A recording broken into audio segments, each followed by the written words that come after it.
అంటే ముసలి హీరోలు, ముసలి ఆలోచనలు, ముసలి ఫార్ములాలు దానివల్ల, ఎందుకంటే మీరు హనుమాన్ లో ఉన్న హీరో కూడా బాలనట్టుగా వచ్చాడు, ఆదిత్య సంథింగ్, అతను చాలా ఫ్రెష్ గా కనపడుతున్నాడు. అంటే వాళ్ళని చూసిన మొహం తోటి ఇప్పుడు ఈ మహేష్ బాబునో లేకపోతే ప్రభాస్ నో ఇంకా వెంకటేష్ వాళ్ళని అసలు వదిలేసేయండి, ఇప్పుడు వీళ్ళు ఎవరిని చూడలేకుండా కూడా ఉన్నట్టుంది చూస్తుంటే.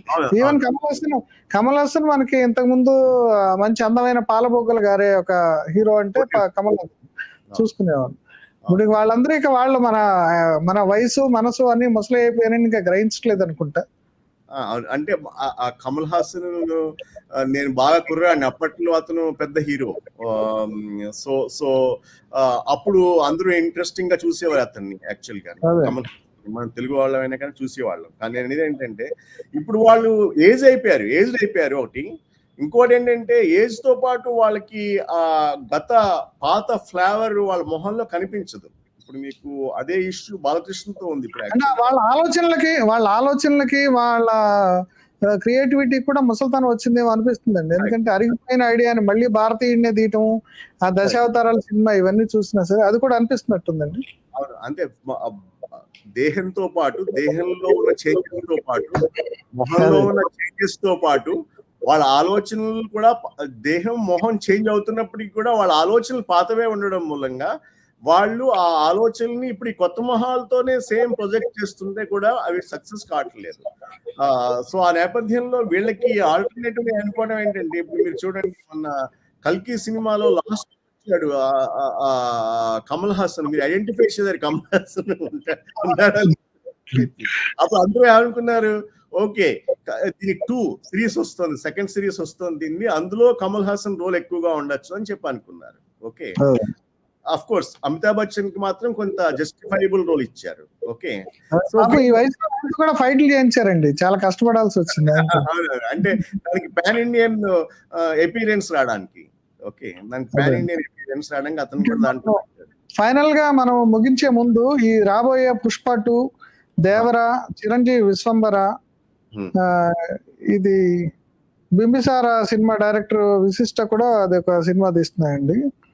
ఇక నానిది ఒకటి, సరిపోదా శనివారం అనేది ఒకటి, ఈ కన్నప్ప సినిమాలు ఇవన్నీ వస్తున్నాయండి. వీటి పరిస్థితి ఏంటంటారు ఫైనల్ గా మనం క్లోజ్ చేసే ముందు?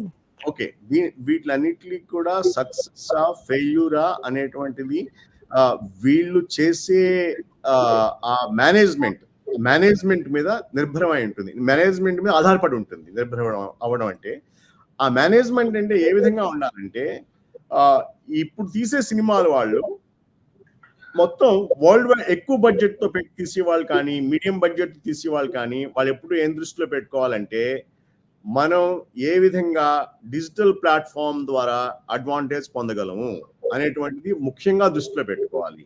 ఓకే, అదొకటి. సెకండ్ థింగ్ ఏంటంటే, సబ్స్క్రిప్షన్ బేస్డ్ ప్లాట్ఫామ్స్ ద్వారా మనం ఏ విధంగా ముందుగా రెవెన్యూ డిస్కౌంట్ చేసి దాన్ని ఫిలింలో ప్రొడ్యూస్ చేయడానికి ఉపయోగించగలము అనేటువంటి దాన్ని కూడా ముందుగా వెళ్ళి గమనించవలసి, సినిమాలు తీయవలసి ఉంటుంది. ఇంకోటి ఏంటంటే, pre sales and non theatrical rights, ఇది వెరీ ఇంపార్టెంట్ ఫిల్మ్ మేకింగ్ లో. ఇది చేయడానికి కూడా వీళ్ళకి మేనేజ్మెంట్ ఎక్స్పర్ట్స్ కావాలి. ఓకే, గతంలో ఆ సినిమా అంటే ఓన్లీ సినిమా వాళ్ళే కాదు, దాంట్లో మీకు మేనేజ్మెంట్ గురూస్, మేనేజ్మెంట్ ఎక్స్పర్ట్స్ కూడా వాళ్ళ యొక్క ఇన్వాల్వ్మెంట్ కూడా ఎంతైనా అవసరం ఉంటుంది. అలాగే ఫ్రాంచైజీ బిల్డింగ్, ఏ విధంగా అయితే బాహుబలి 1, బాహుబలి 2 వచ్చిందో, బాహుబలి 3 కూడా వస్తుందేమో, దీన్ని ఫ్రాంచైజీ బిల్డింగ్ మోడల్ అంటారు అన్నమాట ఈ రోజుల్లో. ఫ్రాంచైజీ బిల్డింగ్ మోడల్ అంటే, మీరు ఒక స్టార్ కాస్ట్ ప్రభాస్ అని పెట్టారు, బాహుబలితో ఐడెంటిఫై చేశారు, ఓకే కట్టప్ప చేశాడు అది చేశాడు అని చెప్పి సెన్సేషన్ క్రియేట్ చేస్తూ మీరు ఆ సిరీస్ నడుపుతూనే ఉంటారు. ఓటీటీ సిరీస్ మాదిరిగా ఈ ఫ్రాంచైజీ థియేట్రికల్ సిరీస్ కూడా, న్యూ రిలీజెస్ కూడా వీళ్ళు ఆ విధంగా చేసుకుంటూ రావాలన్నమాట. దానికి తగిన వీళ్ళు కథనం కూడా సృష్టించవలసి ఉంటుంది సక్సెస్ కి. సెకండ్ ఇంకా ఏంటంటే, మల్టీ ఫిలిం టాలెంట్ డీల్స్ చేయాలి. అంటే ఈ గతంలో లాగా మనం ఒక రీజనల్ మార్కెట్ క్యాటర్ చేద్దాం అంటే కుదరదు.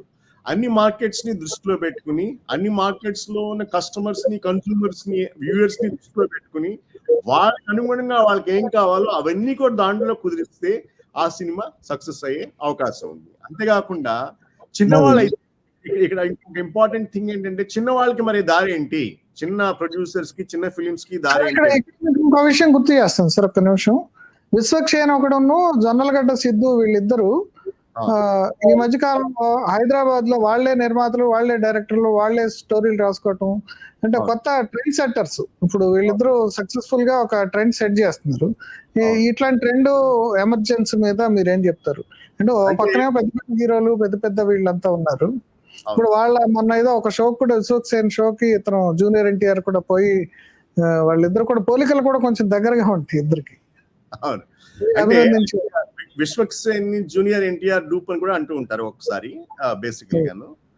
విశ్వక్సేన్ ఇప్పుడు జొన్నలగడ్డ వీళ్ళు కలిసి తీసే మూవీస్ ని చూసినట్లయితే వీళ్ళ ట్రెండ్ ని మనం ఎలా చూడాలంటే, మీకు శ్రీహరి అని చెప్పి ఒక యాక్టర్ ఉండేవాడు, హస్బెండ్. ఓకే, అతను తనకంటూ ఒక రగ్గడ్ ఇది పట్టుకొచ్చాడు. ఇది రగ్గడ్ వ్యూ, అంటే శ్రీహరి అనగానే ఇది ట్రెండ్, తన సినిమా ఇలా ఉంటుంది, తన పాత్ర ఇలా ఉంటుంది అనేది ఒక ట్రెండ్ తీసుకొచ్చాడు. అదే విధంగా ఈ విశ్వక్సేన్, జొన్నలగడ్డ కూడా వీళ్ళిద్దరూ కూడా ఆ విధమైన ట్రెండ్ లో వెళ్తున్నారు.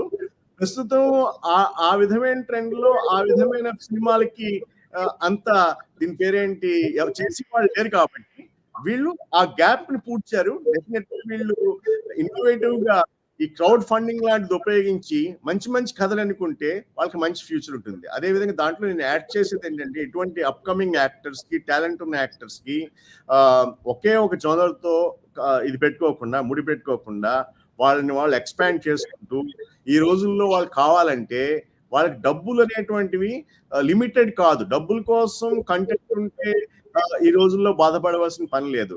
కంటెంట్ ఉన్నట్లయితే ఈ రోజున సినిమాలకి క్రౌడ్ ఫండింగ్ కూడా పాసిబుల్.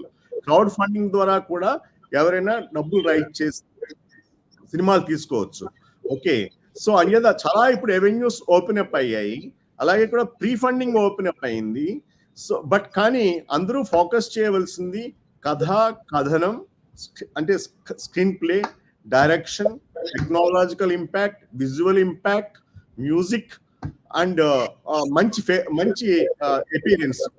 ఎవరైతే యాక్టర్స్ ఉంటారో వాళ్ళకి పాన్ ఇండియా అపీల్ ఉండాలి.